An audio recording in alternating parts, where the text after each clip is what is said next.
Good evening, everyone. Thank you so much for being here. I hope you're as encouraged as I am by the turnout tonight. And my name is DJ Vincent. I get to work for the Salem Leadership Foundation. And if you look up here on the screen, our role as SLF is to build partnerships between people of faith and people of goodwill so that we can see our city become a city of peace, the healthiest community in Oregon. And it's because of you in this room that that's possible. And it's because of true collaboration with the folks up here on the screen that we're able to offer more warming center opportunities than we've ever had.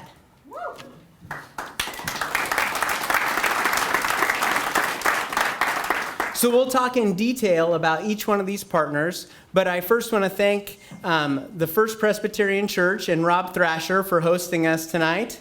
And I want to thank Arches and Community Action Agency for serving as the backbone of this collaborative and really spearheading us having coordination, being able to offer 3 sites, being able to raise the temperature to 32 degrees. And so they have been at the forefront of hearing our community and organizing around both the need and the community desire to do more.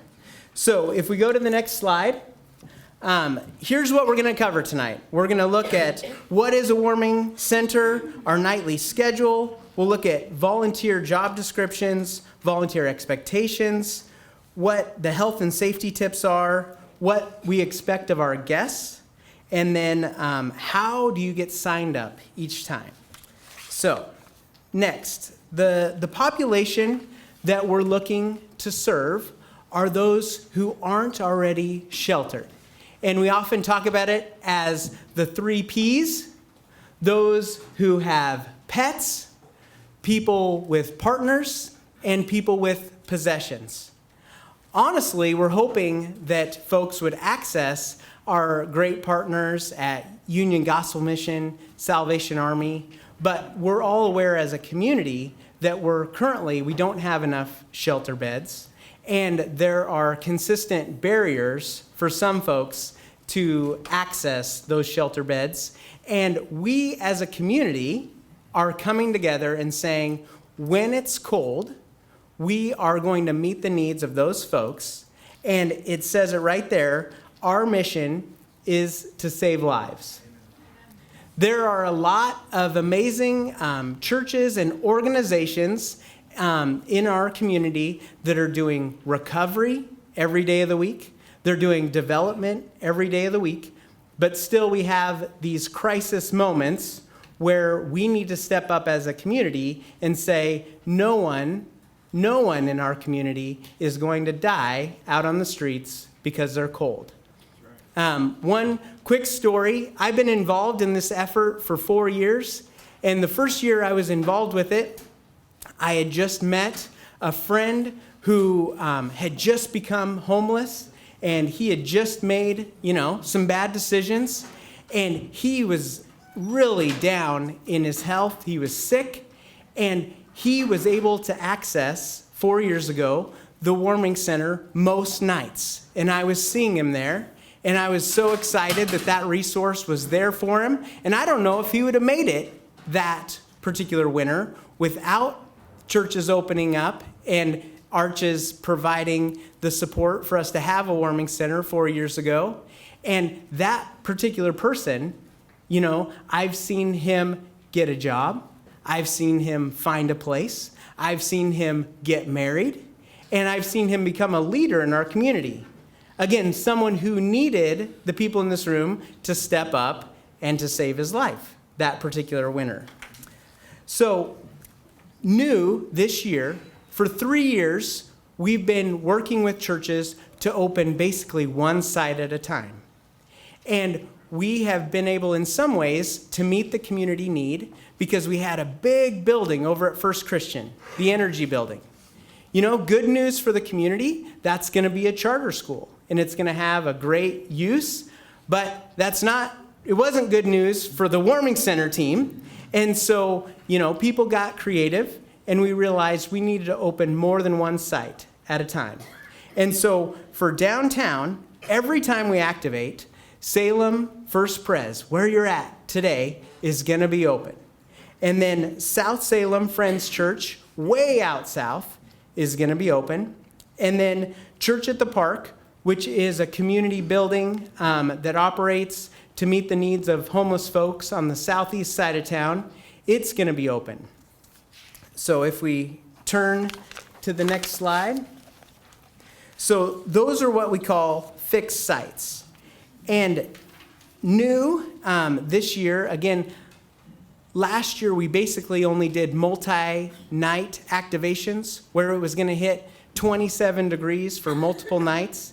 It's now any night that we hear from the City of Salem emergency manager that it looks like it's going to be 32 degrees or below, then that's when you could know that we're going to activate. And I'll talk about how we're going to communicate with you. And some of you may already be thinking, well, what happens if we get full? So we already have agreements from other downtown churches that when we hit 90% occupancy, we're going to ask them to open up the following night. And so we would anticipate that would be hopefully the third or fourth night in a row that we would activate. So we'll keep moving. So red light status basically means we're not activating. And some of you may be thinking, okay, 32 degrees or below, that sounds like we'll be open more. And you're right. Based on a 3-year study of the temperature, the average nights we might be open is about 36. If it's anything like the last 3-year average. It could be less than that. It could be more than that. We're just going to go with that temperature. So yellow light status, when you've signed up with us and you're on the email list, you will get an email 48 hours out saying, you're on standby. Please go to the site if you can volunteer and sign up. And then when we go green light, it'll be noon, the actual day that we're going to activate when you've signed up to help. On that day at noon, if it got warmer all of a sudden, then you'll hear probably, we're still on standby. Or red light, things got a lot warmer. But if it's green light, that means we're a go and we need you to show up. So that'll be a little bit different than last year. Again, with the temperature, with the potential for even just one night activations at our main 3 sites. So let's keep moving. So volunteer to guest ratio. Our plan is to host our guests well, to keep everybody safe, to keep our volunteers safe.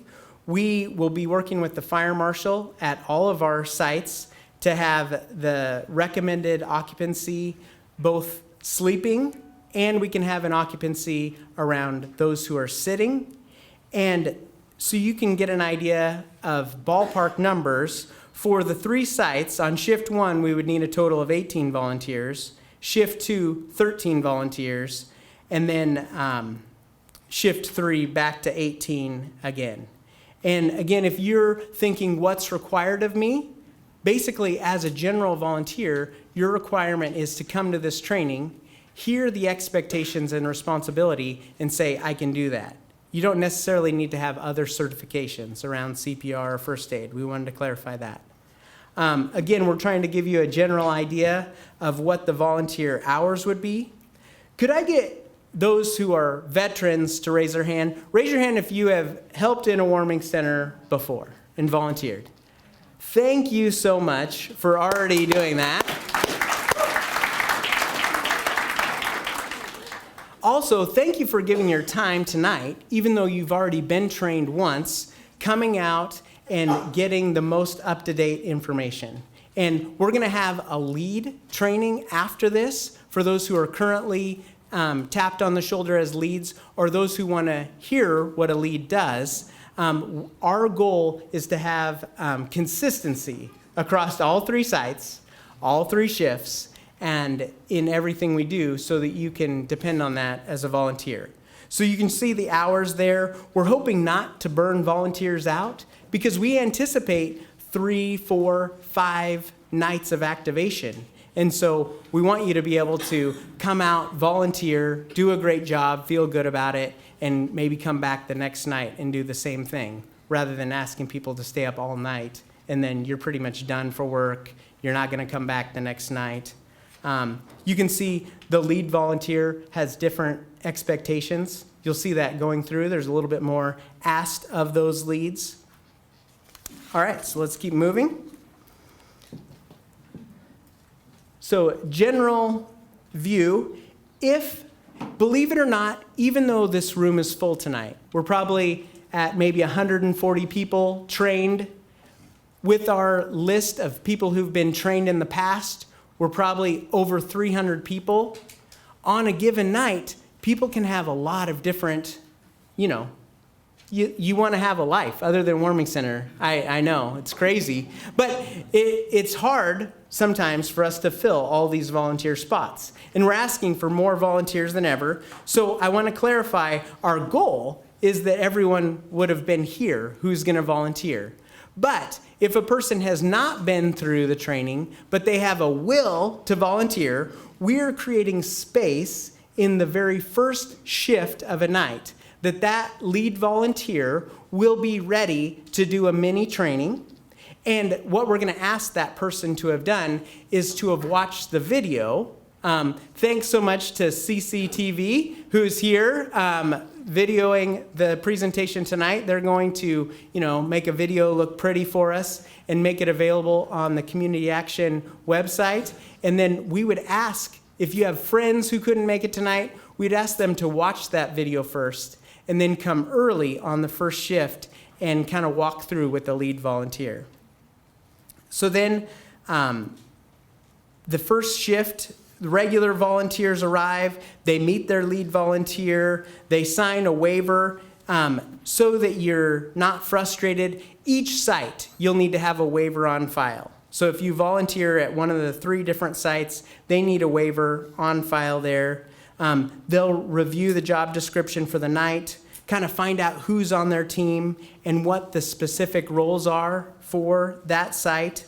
If you're on the first shift, you will help set up the facility, mats, coffee, water, and clothing. Really, the heavy doers, if you really want to feel like you've done something, you can help set up on the first shift. You can help clean up on the third shift. We do need people on the second shift so that people can be safe and their needs met in the middle of the night. But honestly, it's easier. Just to tell you the truth, people sometimes bring a book, and that's okay. You have to be ready to help people in a health crisis or de-escalate, but the reality is you're not lifting a bunch of stuff. The key is follow the direction of your lead. We don't want to leave, even if it's an emergency, without talking to the lead and being released. All right, let's keep moving. So second shift comes on, 7 to 11 p.m. We're still working hard on the first shift. So we start checking in the guests. Oh yeah, we don't have any guests yet. You just know what to do. So you're going to check all the guests' belongings. We're going to go into detail on the guest expectations, so I won't linger here. We are not serving full meals. Again, our mission is to save lives, and there are a lot of meals served and a lot of people extending a relationship through meals all over our community. But we are serving warm liquid, bouillon, decaf coffee, and tea. So the guests may leave at any time. This is a free choice to be there. But if they leave, not just step outside to have a smoke, but if they leave the center, people need to know you can't return that particular night. You can come back tomorrow And the reason for that is just everybody's safety. We don't know where people have been, what they've been doing when they return in the middle of the night. Guests at 10 p.m. are expected to begin kind of quieting down. We do change the lighting, and it is out of respect for all the guests that people are supposed to be quiet. All right, now we're moving on. The transition to the second shift. So shift lead 1 has a lot of reporting to do to shift lead 2 on where the critical concerns are, where issues have been, where folks are medically fragile, where there's been conflict, and they need to pass on all that information to the shift 2 lead so that when that lead briefs their team, they can talk about, okay, we've got these 5 dogs, and we've got these 2 couples, and we've got this couple in the back. They've been fighting quite a bit. And we've got this person. We almost called the ambulance. Or we've had 2 ambulance calls, and those 2 people are gone. They may get brought back. Those things all happen. And we'll go into more detail around health and safety. So again, it'll be the lead's job to put you as a volunteer in a place where you can succeed, maybe where you've volunteered before, maybe where you've got a great area of comfort. So they assign the tasks. And again, you're not going to leave until the lead has released you and that third shift person takes over. All right, let's transition to third shift. Again, this is where if you love to work and if you love conflict. How many of you love conflict? Oh man, I'm like the only one. So I always volunteer for third shift. It is a difficult shift, telling someone when it's been freezing cold all night that now is a great time, 6:30 a.m. in the morning, to go out in the freezing cold. It's a really good idea. But they have a school here, and they've got parents with kids showing up here at First Pres. And 80 people have been staying the night here, and we want them to stay the night again tomorrow, and we need to help people understand, I know it's hard, but you need to leave. I know it's hard, but you need to take all your stuff. All your belongings are going with you. And we want you to come back tomorrow. And then after that, then how many people love to clean up? That's like your thing. Okay, there's 2 of you. Excellent.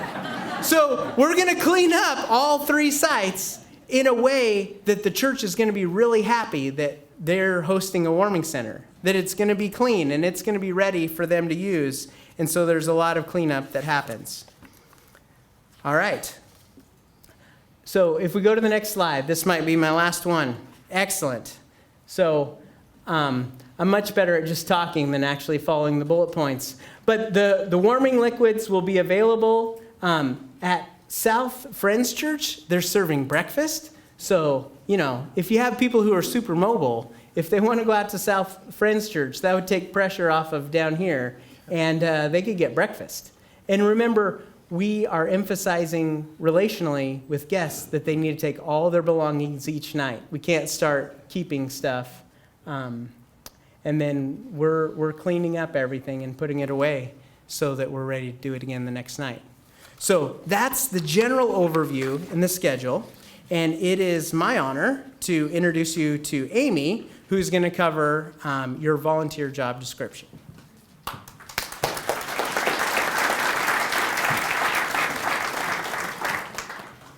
Oh, these make me nervous. Okay. And DJ is a hard act to follow, so hopefully I can do as well. Welcome. So basically, we're going to go over the volunteer job description here.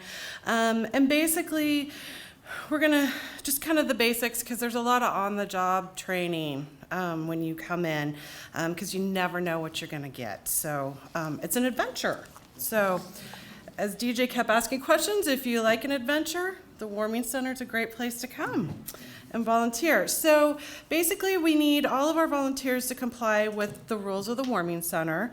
Consistency is really important, and that way it keeps all the shifts the same. and it keeps expectation for our guests and for our volunteers the same.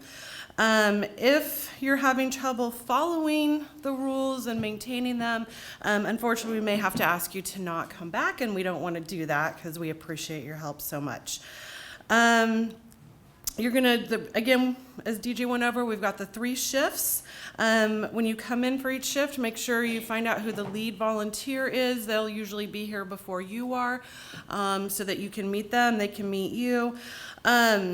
And then they'll kind of look at what the needs are for that shift, for that location, and they'll kind of find out what your interest is, and they'll try to put you in the best area for what you're wanting to do. Shifts are about 5 hours, so it is a commitment, but it goes pretty quick as a rule.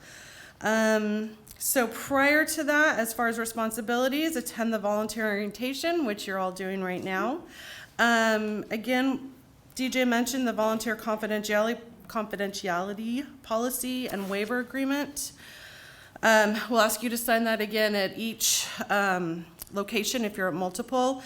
During an activation, again, you'll get an email. We'd love you to sign up. You'll get an email from someone saying, hey, we're going to be open. Be sure that you're ready to be there on time. Again, meet with your volunteer, and your whole crew will meet just to kind of give a brief overview of what's been happening if you're second or third shift, what's going to happen on first shift. Go over any kind of issues, assignments, all of that. First shift, too, you'll be assisting, and throughout the night, it'll assist with getting guests checked in as well as their belongings. And then we'll also assist with getting their belongings out to them and out of the building. We've got the warming service going on, so we'll always need to have someone there assisting with that, making sure we've got the hot water, coffee, all of that going. And then there's also an hourly monitoring of all restrooms, and that's for a couple things. One, it could be just if a lot of people have been here, we might need some supplies replenished. It could be that somebody isn't feeling well, so we need to check on them. Might just be that there's been a mess made. So we want to do that to help out our host sites and make sure that they welcome us back again in the future, which could be the next night even. So keep those cleaned up. We also expect our volunteers to assist with regular cleaning and upkeep of the site. We're not asking you to do above and beyond, but depending on what shift, just basic cleanup. Volunteers are also going to monitor the sleeping areas, make sure guests are comfortable. If a guest is noisy, we're going to remind them that it's quiet. If you need help from your lead volunteer, check in with your lead volunteer for help with that. There's also the morning breakdown and cleaning of the site, which includes wiping down the mats, cleaning up the warming liquid service, that sort of thing, wiping down counters, tables, that sort of thing. And then, as every job description has, other duties as assigned. So, which I'm learning every day are growing. But usually it's not too bad. And again, just want to reiterate, please don't leave without letting the lead volunteer know. As a rule, we would prefer to have the lead say, yes, go ahead and go home. We do understand things pop up. If you need to leave for some reason, make sure you check in with your lead volunteer before leaving for your shift, if that has to happen. Is this under job descriptions? Expectations, yes? Okay. So expectations, again, it's important to follow the procedures for the warming center for the safety and consistency of guests and for our volunteers. If there is a situation that arrives and you need guidance, look for the lead volunteer. They've probably done this either through the warming center or through a place of employment. So they're used to working with folks and can assist with that. And if you do have a suggestion for the warming center, please, we're going to have a shift summary page, and go ahead and put it in there, and we'll take a look at it. It may or may not be something that can be done, but we'll definitely look at it. You never know where the next great idea for making a better warming center is going to come from. Our values for this are compassion, acceptance, accountability, teamwork, respect, and integrity. And we expect that you as volunteers will embrace that and exhibit those at all times.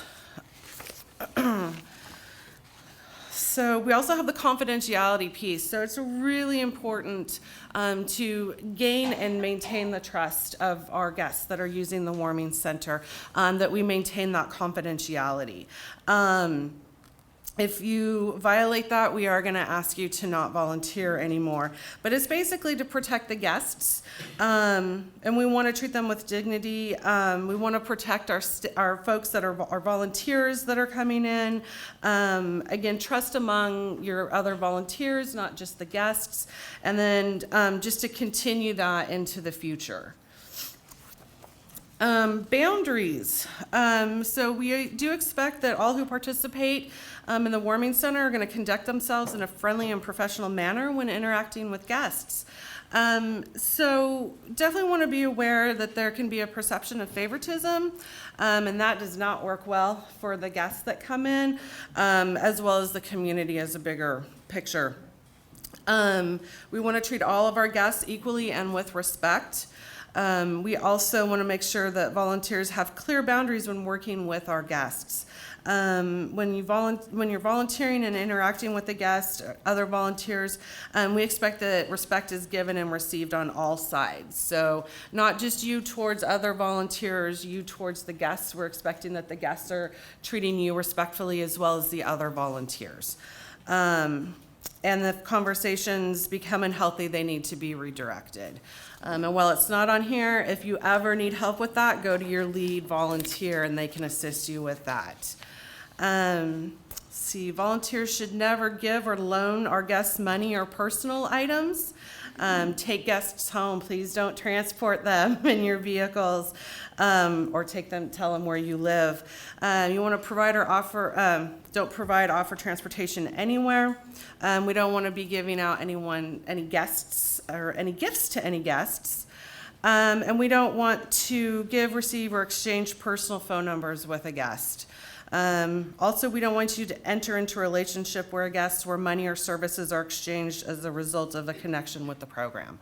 And it all can seem really nice in that you're just trying to help them, and that's a great thing to want to do, but it can be a violation of boundaries, and it also can cause some very unhealthy and some very dangerous potential relationships between the guests and between you as a volunteer. One thing to keep in mind, a lot of our folks that are using the warming center, they are often felt that they're invisible, which they are oftentimes, not treated as well as they could be, not treated with respect. And so some of our guests, any little bit of that is perceived as something that it isn't. So we just want to be aware of that so that we don't create something that we didn't intend to. So some questions to consider and examining any kind of boundary issues. So these are just some things to keep in mind if you're not sure. Is it in the guest's best interest? Whose needs are being served? Is it yours or is it the guest's? Sometimes there's something that we feel like, this is going to be best for them, but is it really best for them, or is that how you feel it is? Will this have an impact on the service being offered? So is it going to impact them being able to continue to utilize the warming center? Should I make a note of my concerns or consult with the shift leader? How would this be viewed by the guest family or significant other? How would I feel telling a colleague about this? Am I treating this guest differently? Does this guest mean something special to me? Am I comfortable in documenting this decision or behavior in the site log? And does this violate the volunteer expectations? So basically, if you're questioning whatever it is that could happen or might have happened, then definitely check in with your lead so that we can help address it if needed, or talk through it and be able to sort out what's happening with that. Physical contact. We don't want any physical contact with our guests. You can, it can be, again, a misunderstanding with our folks as far as your kindness is something larger than it is. We also want to make sure that we don't discriminate. We cannot discriminate against any guest based on appearance, gender, age, sexual orientation, race, or religion. So they're just a person here utilizing our resources. Some strategies for de-escalation, which do happen, is simply listening. Use appropriate body language. If you're going to stand there with your arms crossed and talk to a person, that's perceived as very threatening.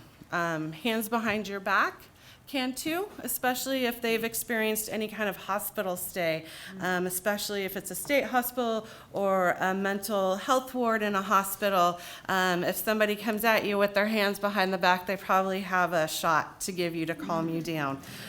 So just some things to keep in mind. And there's all sorts of other things, but those are two big ones. I know I cross my arms a lot. It's a struggle sometimes just to kind of keep my arms down. So make sure you listen, use appropriate body language. Have the guests remove themselves from the situation, and it might just be asking them to step into a different area of the warming center. Sometimes just getting them out of that space is enough, and it'll kind of calm them down. Refocusing the person or on something positive, changing the subject, trying to motivate the person. Use calm, monotone voice, don't overdo it. Don't try to match where they're at. So if they're very elevated and talking very fast, try to just make sure that you keep your voice at a level tone, and you can slow your speech down a little bit, but don't slow it down too much.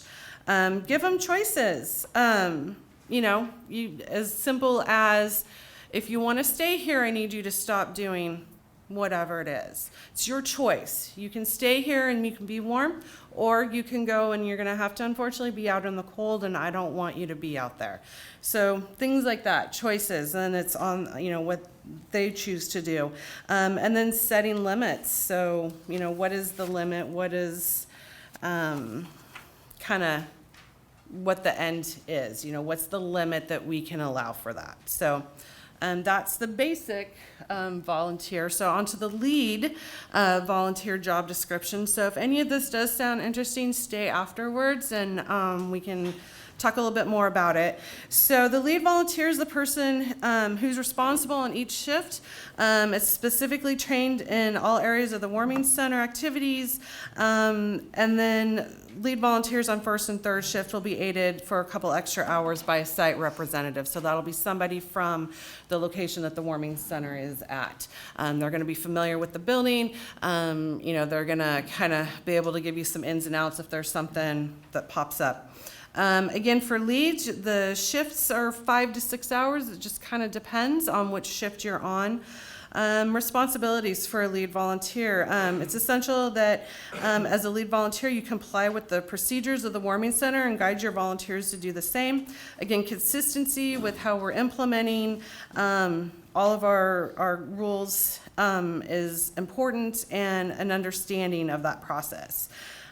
So we've got the time for the lead volunteer hours: shift 1 at 5:45, shift 2 10:15, and shift 3 2:45. That gives the lead volunteer an opportunity to talk with the lead on the shift that they're just coming off of, and again, as it was mentioned by DJ, kind of what's been going on, and allows the lead to have time to talk to their volunteers for the night and assign duties that need to be done for the evening, or for the shift, I should say. Let's see here. So some more responsibilities. While they're waiting for the volunteers to arrive, they can meet with, again, the prior lead. If you're on the first shift, obviously, meet with the site reps that are there, or site reps, so you can get a good feel for the building if it's a building you haven't been in. Where the fire extinguisher is, first aid kits, exits, all of that. If you're coming on a shift 2 or 3, go ahead and take a look at the volunteer log, any kind of incidents that may have happened, so that you're aware of that as well. And then with shift 1 only, again, they will facilitate new volunteer trainings for those who haven't come to this tonight. So also, they'll meet with their volunteer team. They're going to go ahead and confirm that all members have signed the volunteer confidentiality policy and waiver agreement and provide emergency contact, have volunteers sign in. We're going to review the incident log with the team if we need to, review duties and assign volunteers, again, based on the site and the needs, and then answer any questions that any of the volunteers might have for that shift. Along with that, they're going to go ahead and monitor the activities for safety and compliance. And again, they're the person that you're going to go to if you have a question as a volunteer. And they're also going to work with the site rep that's there if there's anything that pops up. And then they're regularly also going to check in with any volunteers, the volunteers, to see how they're doing, if there's anything that they need, any kind of assistance. They're also going to help monitor the sleeping area to make sure guests are comfortable, no one is disturbing anyone else. There's a noisy guest, they're going to ask them, to remind them of the quiet hours. They're also going to be the ones to probably do most of the de-escalation or asking guests to leave as well. Most likely the lead is going to be the one that's going to be checking the bathrooms every hour for cleanliness, stocking items, safety, all of that. If an incident occurs, it may or may not rise to the level of 911 calling. The lead is going to fill out an incident report with full details, make a reference to the report in the volunteer log for the incoming shift, so the next shift is aware of what's happened. At the end of the shift, they'll fill out a volunteer log with just a brief description of the shift and pass on building, other important information to the incoming lead volunteer. I think that's it. Not sure who's coming up next. Question? Yes. I got a question. A couple of years ago, we had the ice and snow, Mm-hmm. and the volunteers that couldn't come in, you guys had them, taxis grab them and bring them. Are you going to be doing that? I believe we're working on that and how we can make that happen, for sure, because we want our volunteers to get here safely. So that information will come. We'll let you know. Okay. Yes. First of all, most of the people in the room can't see the screen and don't have the printed handout. So where can we access it? Within the Community Action website? I believe we're on our website and we can email it out to folks if they want it. Yeah, all right, let's keep this moving. I guess I'll introduce our next presenter for these slides. It's Jimmy Jones.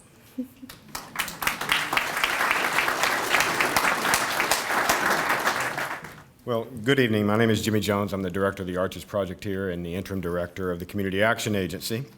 And I'm going to talk to you a little bit about some health and safety tips. But before I do that, I'm going to go off script a little bit. I just want to thank everyone for coming out tonight. This is desperately needed and noble work that speaks to the better angels of our community. And there is a sort of higher purpose involved in all this. This population that you're going to be helping shelter through some very terrible winter months, are the single most vulnerable and needy population in the city. They are folks who, for the most part, just cannot get access to any kind of shelter because of behavioral issues you'll discover, because of substance abuse problems, because they can't pass a breathalyzer test, because they have animals that they won't give up, because in certain cases they insist on remaining partnered.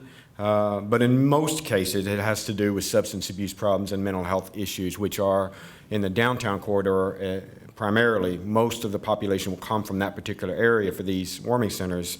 It is an enormous crisis of very challenging proportions, and it's something that I and my staff struggle with on a daily basis. We operate a day center on 615 Commercial Street, and I have to tell you that the meth crisis in this town has never been worse.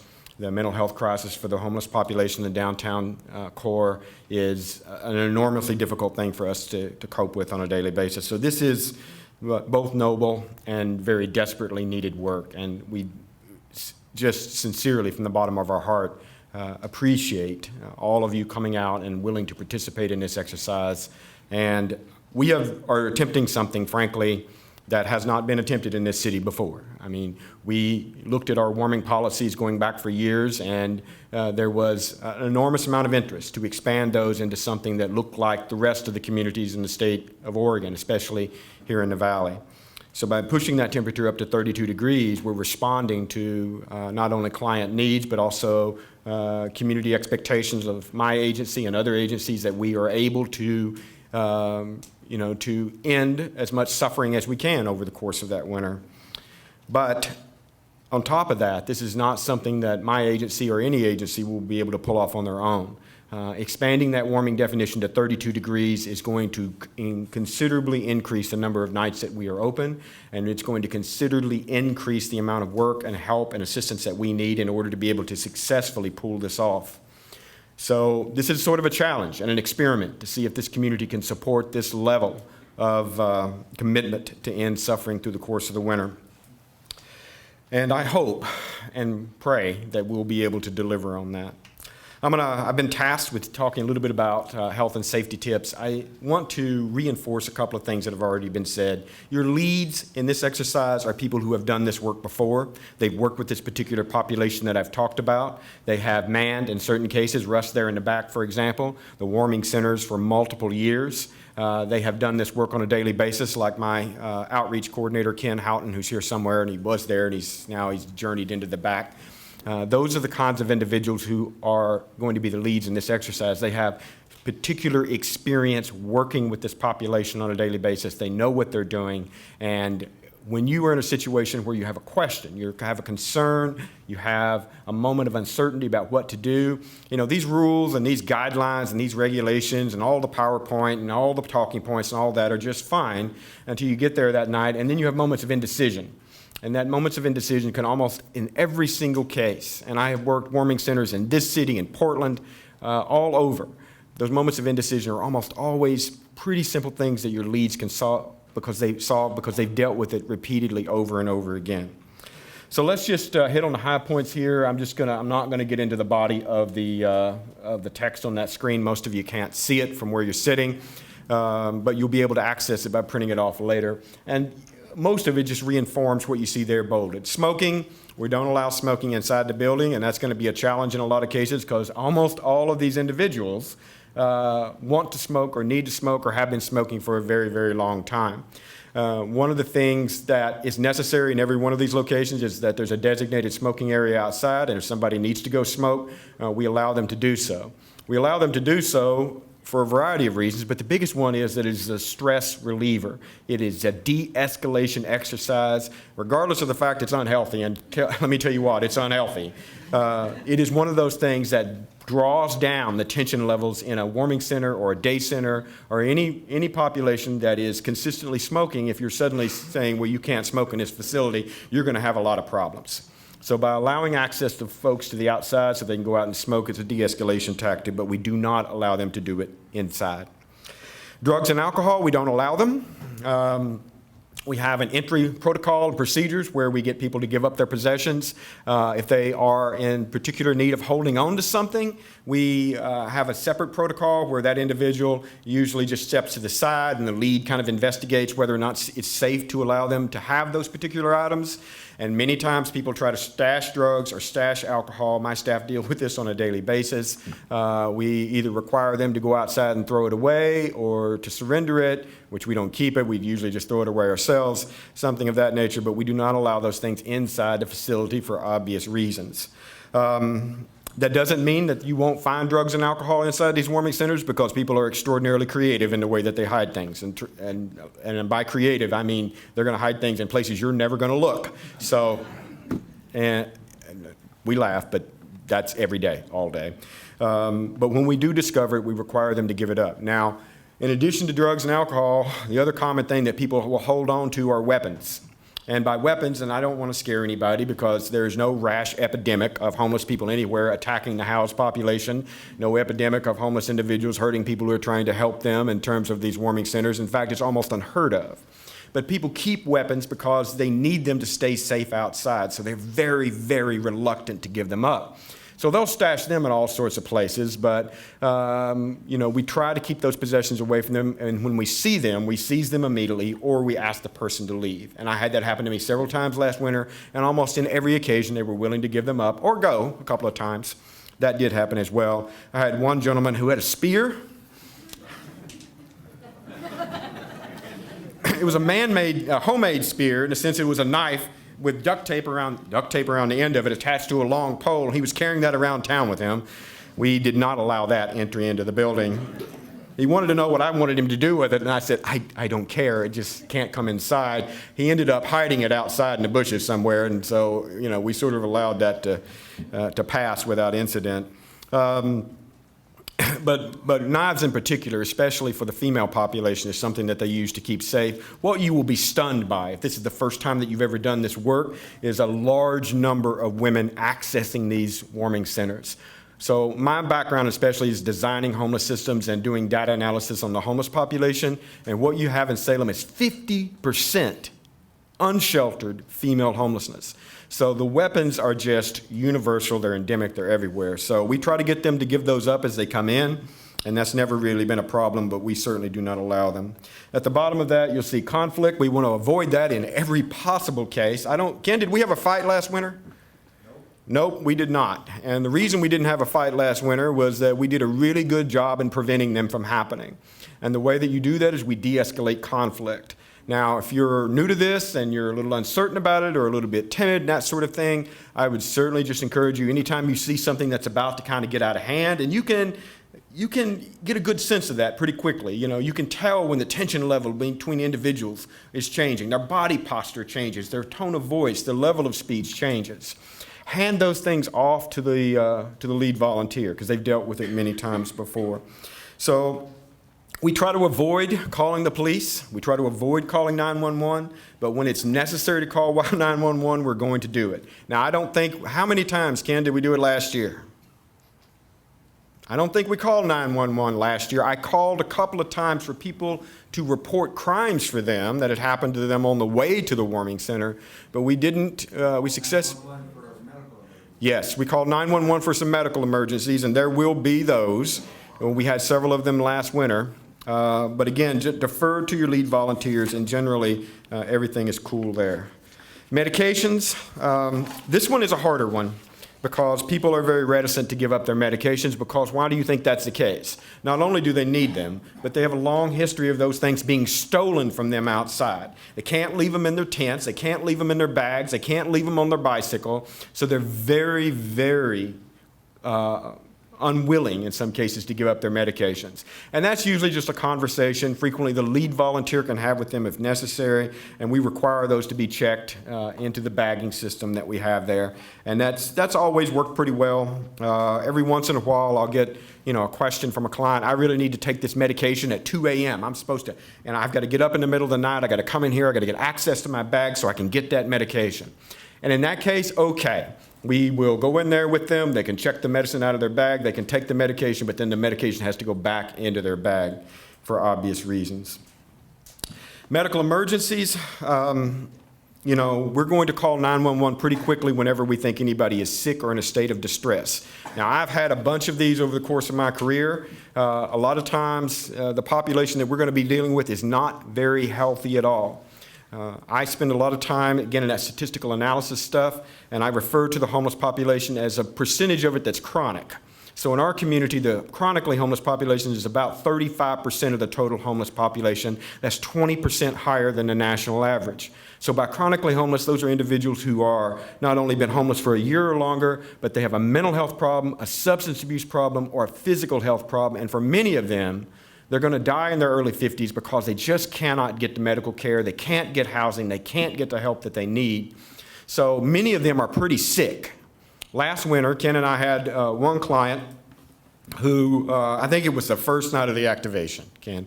First night of the activation, he had a major seizure right there in front of us, which is something that is normally easily to handle. But this guy, I walked over to him, and he was turning blue. He was not getting any air into his lungs at all. He was suffocating. And the reason that he was suffocating was that he was having so much mucus discharge, it was getting stuck in his throat and blocking his airway. So I did something I normally don't do there, because you normally don't roll seizure victims, and you just don't do that. You sort of wait, keep them where they are, get the EMTs in there. But he was dying on me right there. So I rolled him halfway on his side, and then in my hands came out all this mucus. This is my job. I catch this piece of it. And within 2 seconds, he started breathing again, and the EMT showed up 3 minutes later. So I'm there handling this. I'm like, all my guys got my back, and I turn around, no volunteers, and leads off over in this direction. All right, I got it. So generally, we don't expect you to do that sort of thing. But if you see somebody who is obviously in a state of distress, alert the lead volunteer, and if you need to call 911 for a medical emergency, do not hesitate to do so. What else we got here?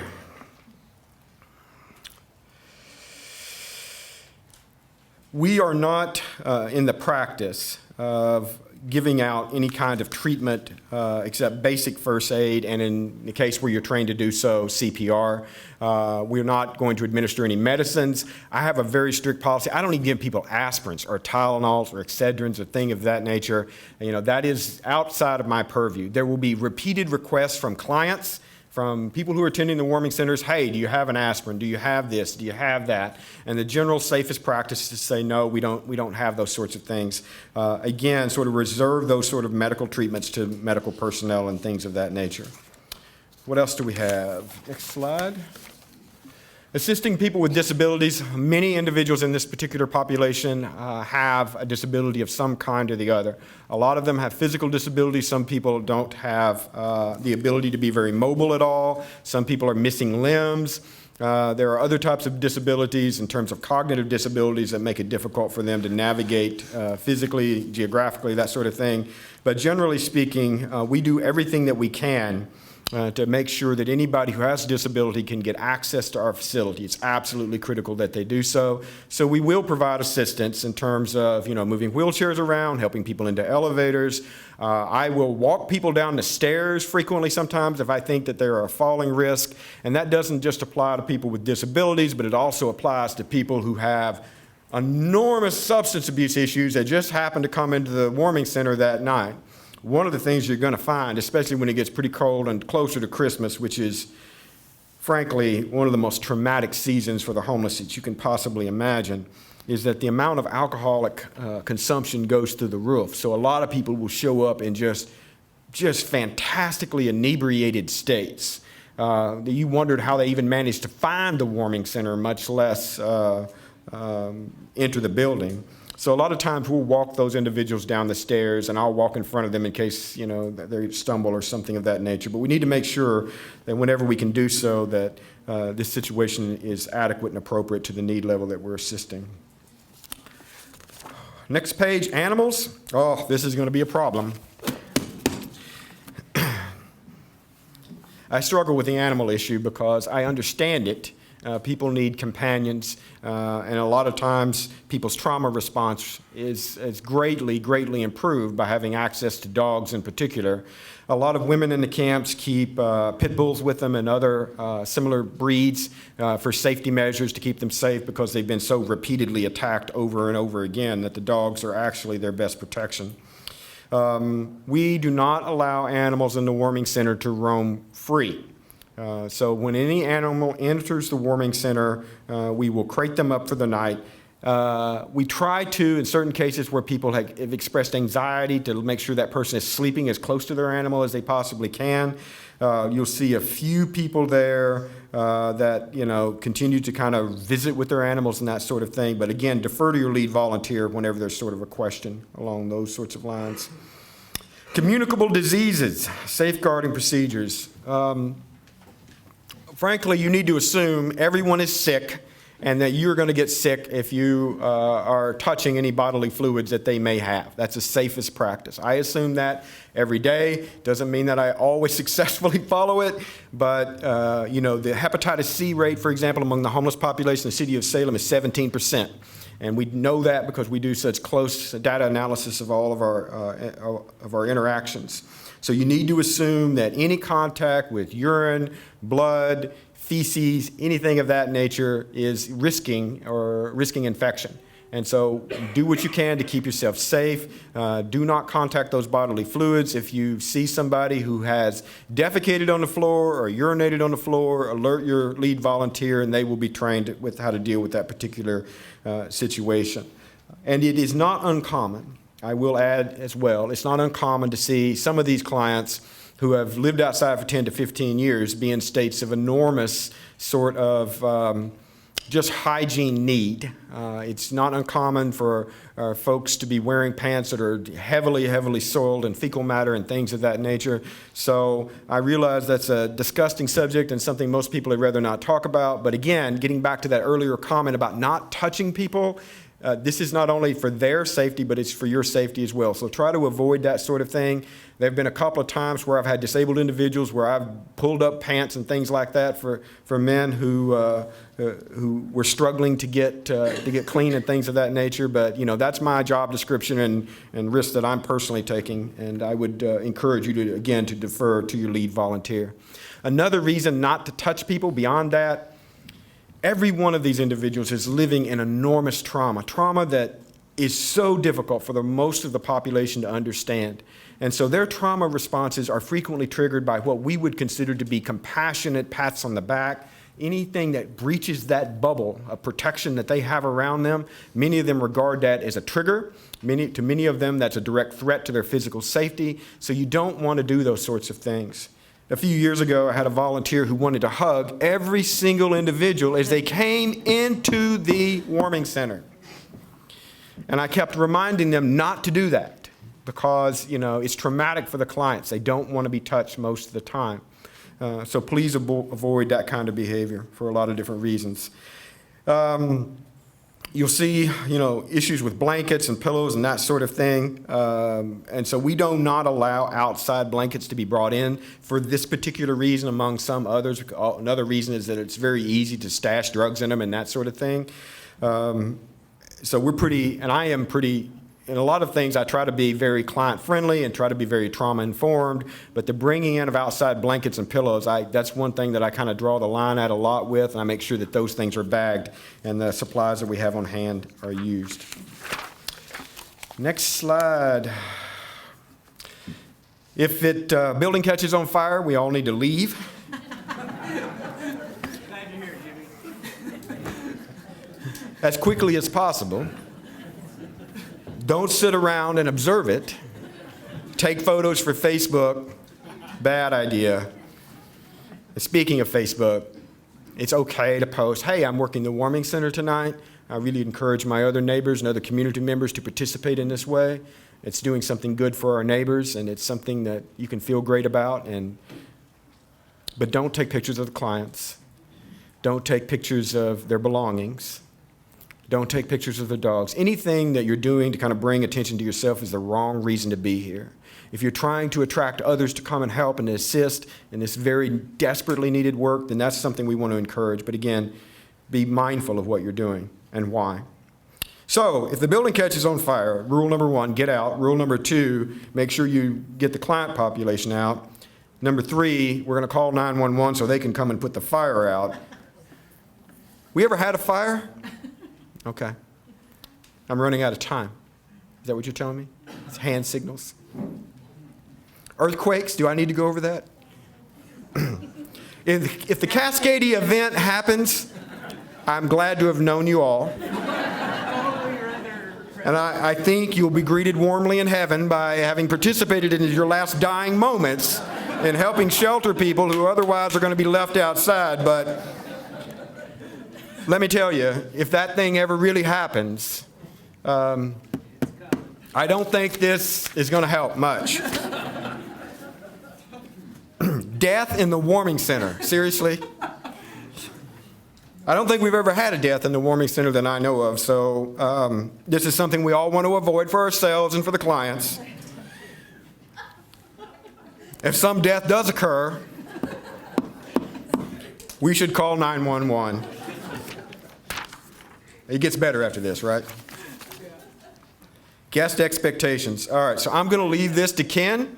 Ken is my sidekick in all things. We've spent hundreds of hours in all sorts of awful places, and I'm going to turn it over to him. He's more funny than me, so. No, I'm not. Thank you, Bill. Gosh, it's really encouraging to see a lot of new faces and a lot of old faces. How many of you have worked with me before in a warming center? Excellent. I'm glad to see you all back. So I'm just going to recap on the guest expectations. Some people call them rules, I call them guidelines. The in and out hours. So we're gonna open up the doors at 7 o'clock. They're gonna have to check in all their personal belongings. In this facility here, if they wanna go back out and smoke, they're able to do so. The smoking area is gonna be at the top of the stairs. And the smoking area is gonna be at the top of the stairs, same door that they all come in, okay? Beverages, at night, we're gonna serve decaf coffee, tea, no caffeinated or sugared items. Why? Because we want them to calm down and be respectful of the other guests at 10 o'clock at night. And if they're all sugared up, or if they're caffeinated up, they're gonna stay up all night and keep other people awake. Length of stay is on a nightly basis. Smoking, like we've already covered, smoking, they're able to go out and smoke, but there is absolutely no smoking, matches, candles, anything inside the buildings. Personal belongings. We can't say enough about this. They're not going to want to give up their personal belongings, but it's really necessary to keep everybody safe. And I want to touch again on the medications. It's up to the lead person on shift 1. You set the tone for the whole night. You got the most important position, job of the whole night. You set the tone.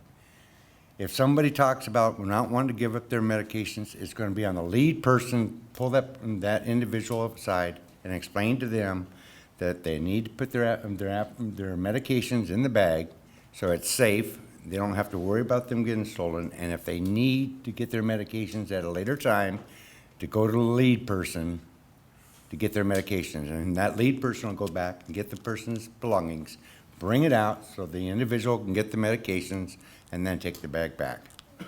Okay? Question?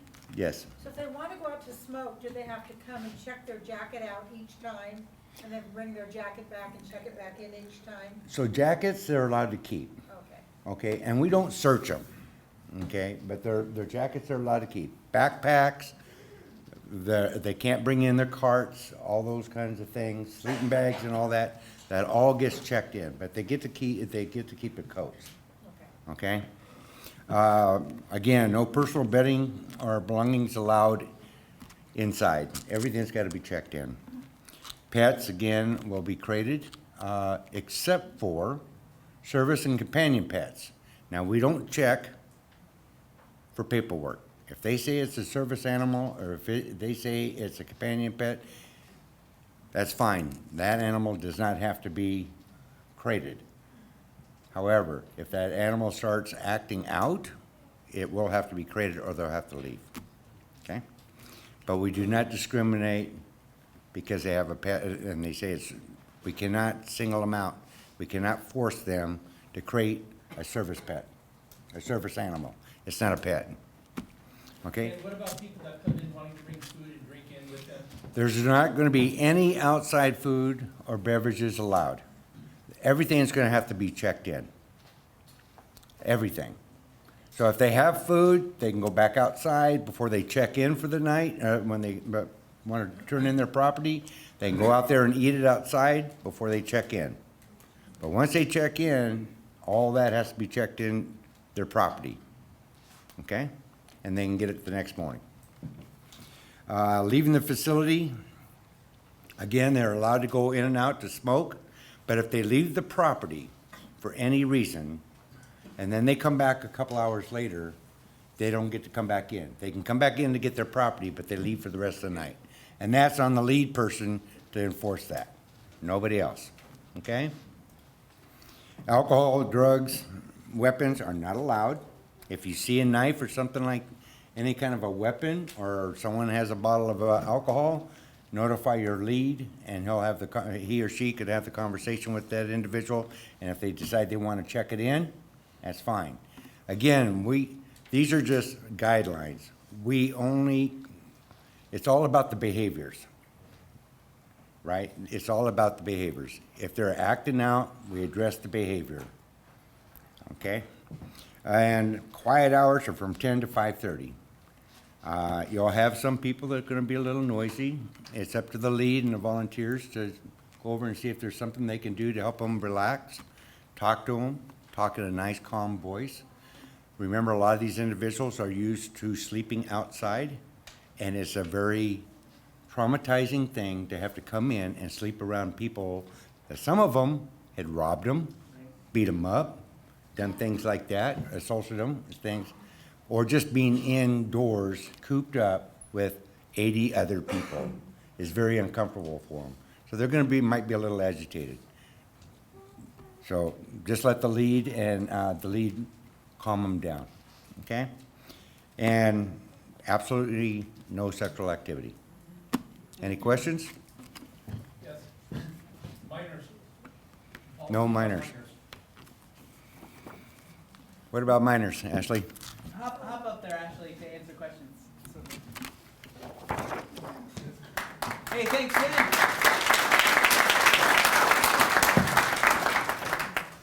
So our mission here is to save lives. So I just want to reiterate that going into answering that question.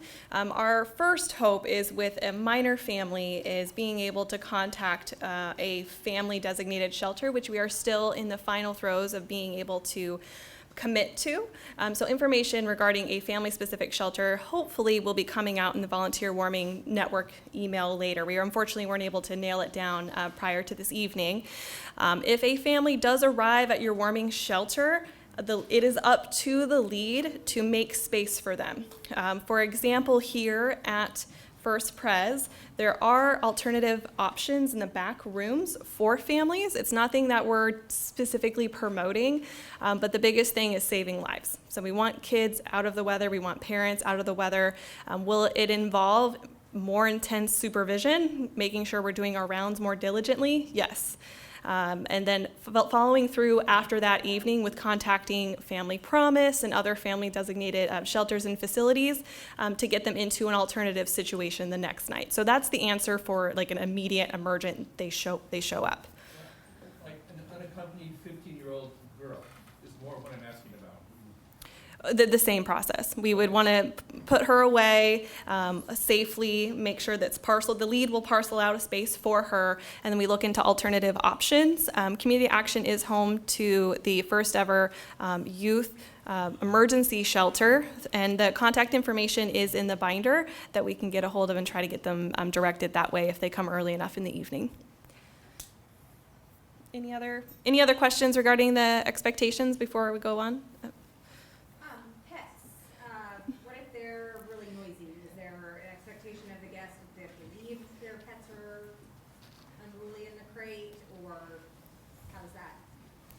That's going to come down to a case-by-case basis. Generally, you're going to try to work with the client to try to de-escalate the animal themselves, but there will come to a point that we have to be cognizant of everyone else in the facility. So the lead is going to be trained to make that call if we're going to have to ask it's just like a behavior, right? It's with a person. If a person is being unruly and they're interrupting the space of others, we would ask them to leave. So it's the same expectations, but we're going to try really hard not to get there. Ask someone to leave for any reason. For time, Ashley, I would say, if you have detailed questions, come Yeah. to the lead. I'm going. Train. Okay. Okay, so just to save on time, I'm going to move forward really quick. If you have any other detailed questions, please come to the lead training directly after or meet with myself, DJ, Ken, Jimmy, or Amy. We'll happily discuss those with you, and we'll take note of them and try to get them out on the email listserv. Really quickly, because I want to be respectful of your time, there are forms that you're going to need to be familiar with and processes as a volunteer. So what you're going to see at each facility is a snazzy binder like this. It has all the forms that you need to operate a shift. It has a copy of your manual also included. So the first form is your shift sign-in log. So that's just for your volunteers, for you all to sign in on your shifts. There's one designated for shift 1, 2, and 3. It is going to ask you for your name and emergency contact information and what position you've been assigned to by your volunteer. So are you checking in? Are you a roamer? Are you just a watcher? Are you hospitality? So it kind of just gives the lay of the land, and that's really helpful when maybe you're a shift 2 or 3 and you're transitioning transitioning in, you're going to kind of be able to have the lay of the land, who was before you and where they were at. This is just the simple guest registration sheet. This is what we're going to be asking our guests to fill in and sign in. They're going to be assigned bracelets with ID numbers that match their belongings as well. This is our incident report sheet. Most likely this is going to be completed by a lead, but I wanted you guys to see what it looked like, because all this information gets compiled and it's saved in the binder, as well as sent over to our headquarters at Arches for us to review. The incident report is really just covering what happened, what did we do about it, and what were the the witnesses, excuse me. And this just helps us keep a better eye on, maybe we're going to be seeing an escalation in aggressive behaviors, or maybe we see an escalation of people bringing weapons and refusing to not part with them. And so we're going to be able to establish patterns and come up with better mechanisms to be prepared over time. So this is where notifications will go out in your email as well. This is incredibly important as a volunteer, and this is something you will be completing. This is basically a shift summary log. So we have heard in the past that there have been issues with transitioning. So when a shift 2 is coming on, or a shift 3, you want to have as much information as possible so you can be comfortable within your shift. And so that means you want to know, are there any persons of interest? Were there any notable actions taken, like separating a group? Are there any notable concerns in the shift? So we're asking at the end of each shift, or even just during, that volunteers complete this 1, 2, and 3 of any notes, concerns, guests to monitor, or notable actions taken. Were the police called? So this is everything that your folks need to know going through the night. So it's really all volunteers filling that out, or just the lead? The lead will assign designated shifts, so that the lead will say, I want you to be in charge of the summary log tonight. And so that'll be your responsibility to complete it. And one more time, please. All right, so during shift 2, there is a supply inventory that is taken around midnight. The lead will also assign this responsibility. We've got crates at each facility that have all of your supplies needed to operate a warming shelter. However, if we're running low, we need to have a mechanism to get that information back to headquarters so we can resupply for the next activation. So on the left is the master sheet. Like, this is in the binder. This tells you how many of each item need to be in that container, and at what point do you need to issue an alert? Hey, I need to get this refilled. On the right is your order request form. So this is something that you're going to send to me, or you'll call it in to me, saying we need 20 more Kleenexes, or we need 30 more blankets. And this will tell other volunteers the next night, or even the next shift, that something's been ordered, somebody's already on this. Who should call you at midnight each night with that? Well, you can leave a voicemail. I'll still get it. You can snap a picture, email it to me, that's totally fine. I'm not going to answer at midnight, most likely. All right, going on next. So what's really important is, how are you going to sign up for a shift? That's really important. So if you could just go to the, Rob, can you go to the, I don't think the link actually works here. I tried to do it, but it is already ready to go on the Google. So this is what you're going to see emailed out to you before activation. This is an example of a yellow light, be on standby 48 hours before activation email. Oh. Hey, that's all right. We're getting there. All right, so it's going to list all 3 sites that you can sign up for. There's a nice little reminder of the shifts, then the time, and the date. See, Saturday, October 20th. And I think we're all in agreement that's going to mean the first shift of the night. That is going to be the 20th all the way through the 3rd shift. We're not going to clock over the next day like the rest of the world tells us to. So if you just want to click, hey, I want to volunteer at First Presbyterian, it's going to say click here to register for First Presbyterian. That sounds fantastic. It's going to take you to your sign-up sheet. It'll go, I promise.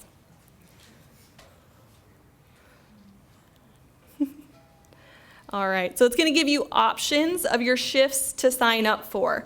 It's going to look a little muddled, but you're going to see there's a distinction. See shift 3 lead, shift 3, shift 1 lead, shift 1. Unless you are a lead, please do not sign up for the lead shift. You're going to want just the generic shift 3. So I like that 3 o'clock to 7:30 time at First Pres. So I'm going to hit the green sign up button. And you just hit your email. It'll prompt you with your email. It's going to ask you, have you previously volunteered before? Have you gone through the orientation? And to provide your name.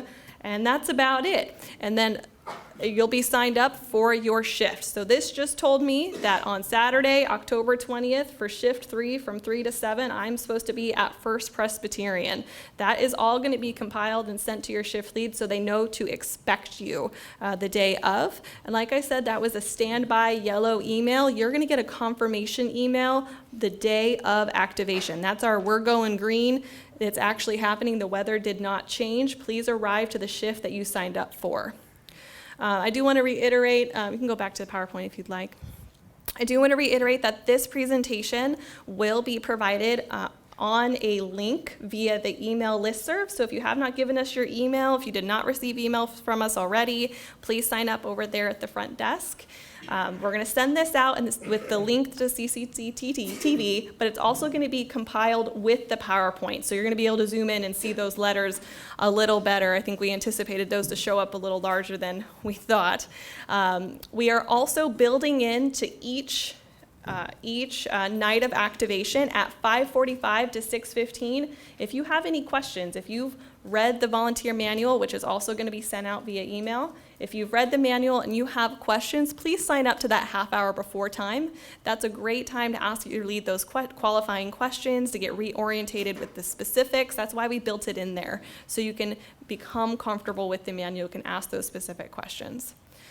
So any final questions real quick? We share an email address, Mhm. so can we go in and can we sign up both of us on that one line for name, or do we each need to go back in and sign up again to get both of us registered? You're going to have to sign up twice. Okay.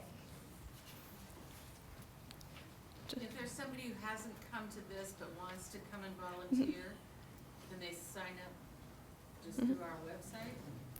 So they do need to go through the volunteer training. So we're going to encourage them to come to that night of activation, that 5:45 time. That's why we built that in there, because we recognize that not everyone has signed up yet. So they're going to. How do they sign up? They don't. They need to come to that 5:45 time.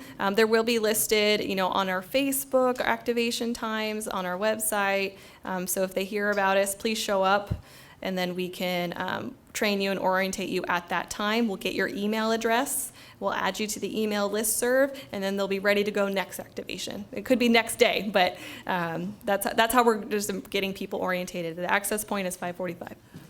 I did want, with everybody here, just to let folks know, the City of Salem is an incredible partner in this as well. They are covering the extra utilities for each of those sites, as well as Chariots is an amazing partner in this project. Anyone around the city can get a ride to the warming center that night, and so they've confirmed that that would be available. That would be available for volunteers during their operating hours if you're on first shift. But the gentleman is right. Even if Yellow Cab is a go on getting volunteers to the site, it can take a long time. So you should be prepared for that in advance, that if you need assistance from Yellow Cab, it will take some time.